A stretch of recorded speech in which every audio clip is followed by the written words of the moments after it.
టాలీవుడ్ పేరుకు పెద్ద ఇండస్ట్రీ, కానీ బిల్డప్ ఎక్కువ, బిజినెస్ తక్కువ.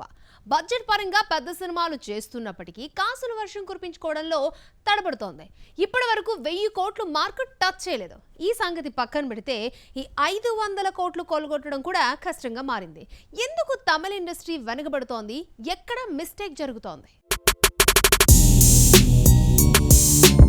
సౌత్ లో one of the biggest industry Kollywood. చెప్పాలంటే ఇతర చిత్ర పరిశ్రమలో డెవలప్ కాకముందే దక్షిణాదిని రూల్ చేసింది. బాలీవుడ్ సైతం సౌత్ అంటే కేవలం తమిళ చిత్ర పరిశ్రమే అనేటట్లుగా మాట్లాడేది. కానీ పరిస్థితులు మారాయి. నార్త్ బెల్ట్ లోనే కాదు, టోటల్ ఇండియన్ బాక్స్ ఆఫీస్ ను రూల్ చేస్తోంది టాలీవుడ్.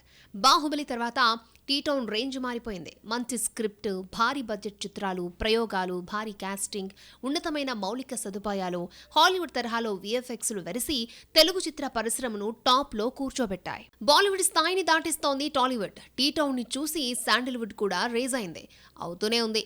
కేజీఎఫ్, కాంతార తర్వాత కన్నడ చిత్ర పరిశ్రమ సినారియో చేంజ్ అయింది. చందనసీమ కూడా 1000 కోట్ల మార్క్ ని టచ్ చేసింది. ఇప్పుడు బడా బడ్జెట్ చిత్రాలను అందిస్తోంది.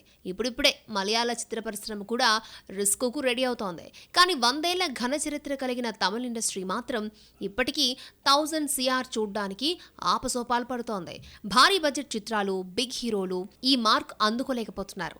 అంతెందుకు 500 కోట్లను రాబట్టుకోవడంలో కూడా చతికిల పడుతోంది కోలీవుడ్. టాలీవుడ్ ను బీట్ చేసేందుకు కోలీవుడ్ కష్టపడుతోంది, పోటీ పడుతోంది. కానీ మార్కెట్ పరంగా టార్గెట్ మిస్ఫైర్ అవుతోంది. ఎన్నో అంచనాలతో వచ్చిన కంగువా, తంగలాన్, ఇండియన్ 2, వెట్టాయన్ ఇవన్నీ కూడా 150 నుండి 500 కోట్ల బడ్జెట్ చిత్రాలే. కానీ బాక్స్ ఆఫీస్ దగ్గర బోల్తా పడ్డాయి. సినిమా తీయడంలోనే కాదు, మార్కెట్ చేసుకోవడంలో టెక్నిక్ తెలుసుండాలి. భారీ బడ్జెట్లో తీసామని ఇచ్చుకుంటున్న బిల్డప్లో, స్టోరీని ప్రజెంట్ చేయడంలో, పిక్చర్ మార్కెట్ చేసుకోవడంలో, ప్రమోషన్స్ పై కాన్సంట్రేషన్ పెట్టుంటే బిజినెస్ ఆ స్థాయిలోనే జరుగుతుందన్నది క్రిటిక్స్ వాదన.